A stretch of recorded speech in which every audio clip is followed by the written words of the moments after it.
All people everywhere need food and a place to live, but the ways in which they go about getting these things can be very different. For instance, some people can grow their own food, even build their own houses. I guess you'd say these people are pretty independent. Others have to buy their food and buy or rent their houses or apartments. Now those people have become dependent on others to make or grow the things that are needed. I guess I'm like most North Americans.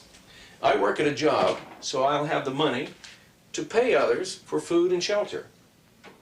But I know other people in other cultures who go about meeting these basic needs in many different ways. In the Ivory Coast, farmers can make money by growing cash crops. Kwame grows cocoa to sell to his government, which in turn sells the cocoa abroad. The cocoa beans can be sold raw or in altered forms. In 1982, the United States imported $33 million worth of cocoa butter and cocoa powder from the Ivory Coast. A small amount of that money eventually found its way back to Kwame. He doesn't have many monthly expenses except for the boarding costs of his son's junior high school. The bananas he grows among the cocoa plants are for his family and his village.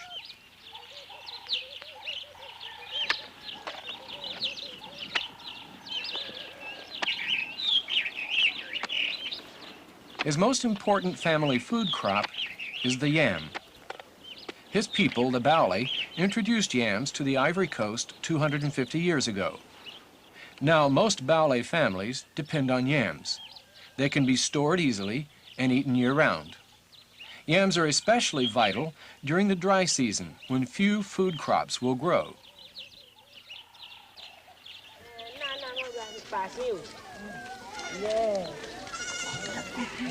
If there are more yams than the family needs, they can be sold in the market.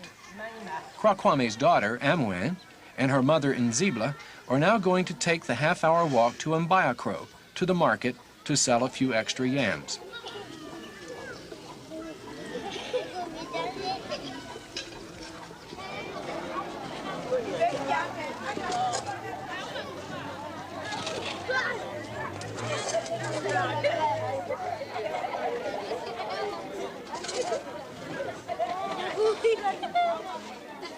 After a bit of bargaining, Nzibla sells all her yams.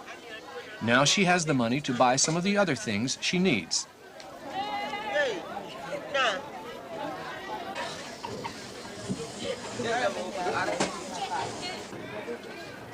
First of all, Nzibla needs cooking oil. Part of her money goes to buying a half bottle, which will last for several meals.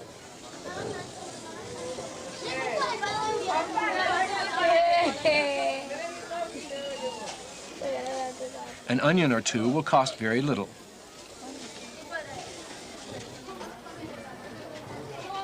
Rice is also cheap and makes a good alternative to yams. It keeps well and is nutritious. Nzibla quickly calculates her day's expenses and figures that for 6 yams, she now has a half bottle of oil, some onions, and a bowl of rice with a little extra money left over.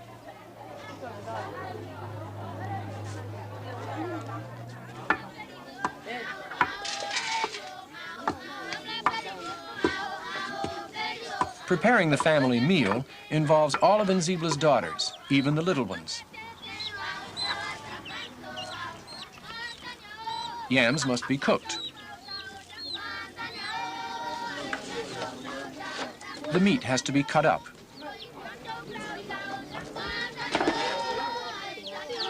The red peppers, which have been pounded into a paste, will add spice to the stew.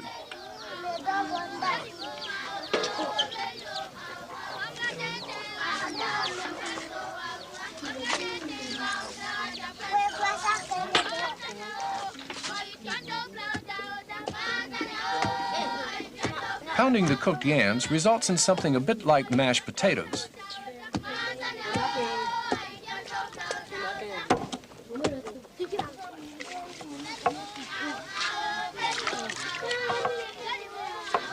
Like children everywhere, Amwen gets the job of washing up. There is no need for forks or spoons. Baoul'e food is best eaten with the fingers. How often have you licked the bowl?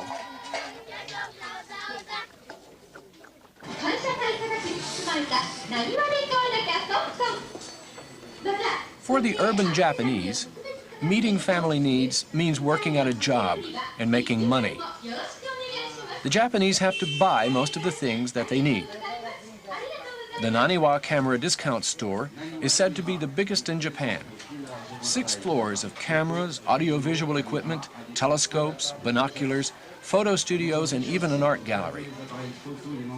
Sales run into the millions, and every last lens cover, roll of film, the smallest item must be entered into the massive computer system at the store. Mr. Nakayama is responsible for all the accounting of this business. For that, he is well paid, with annual vacations, a pension plan, health care for himself and his family, and bonuses.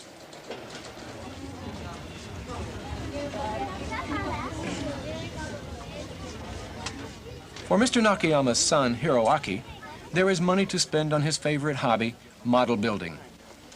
Spacecraft, airplanes, and cars. His allowance is spent in large part at Kittyland, a large toy store in Osaka. The rest goes for movies and ball games.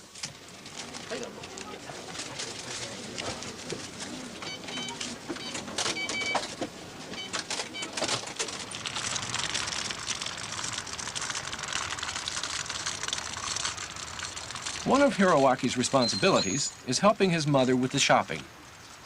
Urban Japanese families cannot raise any of their own food. Everything must be bought from the store.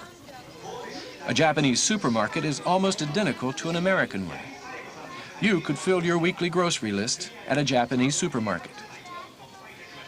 Much of the citrus in Japan is imported, so the Nakayamas will pay a higher price for oranges, grapefruits, and lemons.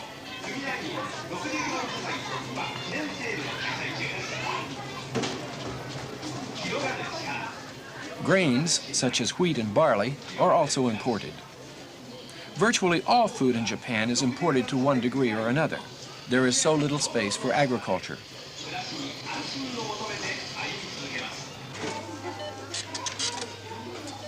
Japan manufactures high-quality products to sell to the world in order to have the money to import the food and raw materials to feed the 117 million people. The Nakayamas are dependent on their government and its ability to sustain a balance of trade, just as the supermarket is dependent on families like the Nakayamas.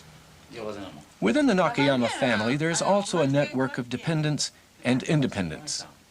Grandmother Sugihara, once young and independent, lost that independence to old age. Now she counts on the family to provide for her needs. Mr. Nakayama is the head of the household, the supplier and manager of the family budget. His major concern is Hiroaki's education, for Hiroaki must be trained in a skill or a profession which will enable him someday to replace his father as the wage earner. Mr. Nakayama can remember the days when the oldest son of the family, by law, had to assume the responsibility for his parents and grandparents. That is no longer the law, but is a tradition held onto by many Japanese families today. Hiroaki wants to be a policeman. He likes the idea of helping others and working to maintain a peaceful and harmonious society.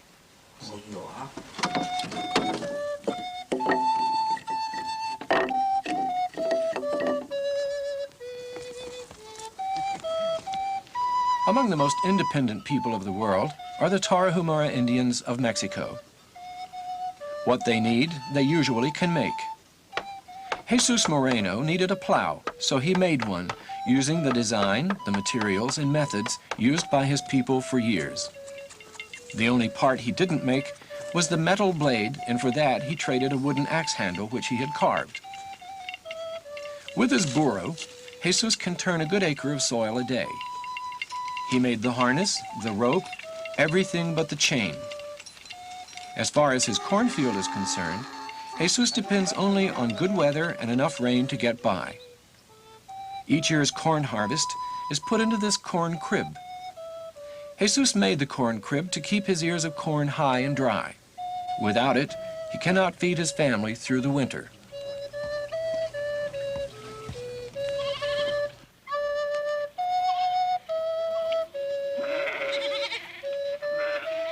When Jesus needs to fertilize his cornfield, he uses another ancient Tarahumara method.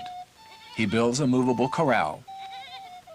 The goat's droppings enrich the dirt inside the corral. You can see the green growing patches where the corral was a few weeks ago, and the weeks before that.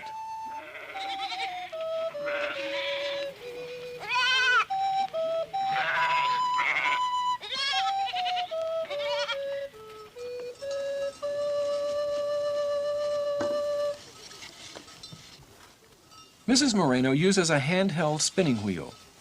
The wool she gets from their sheep, she turns into yarn. When the yarn is strong enough, it can be taken to the loom for weaving. From the loom, the sheep's wool emerges as a blanket. The blanket can be taken to the nearby town of Huachochi and sold in a craft shop, bringing a little money to the Moreno family, which they might use to buy clothing. Hermilo Arteaga is slightly less independent while building the cinder block addition to his house. He must buy bags of cement and the individual concrete blocks. He may be able to buy only 1 or 2 blocks at a time because money is not commonly used among the Tarahumara.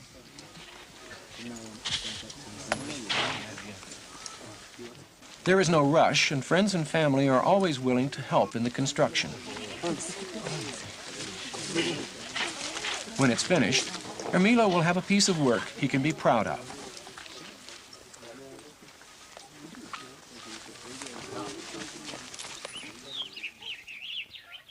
So Kwakwami is both dependent and independent.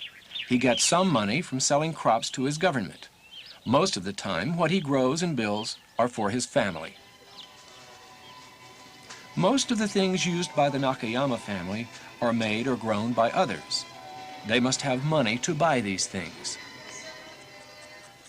The Tarahumara have little need for money. They make or grow almost everything their families use. They are very independent.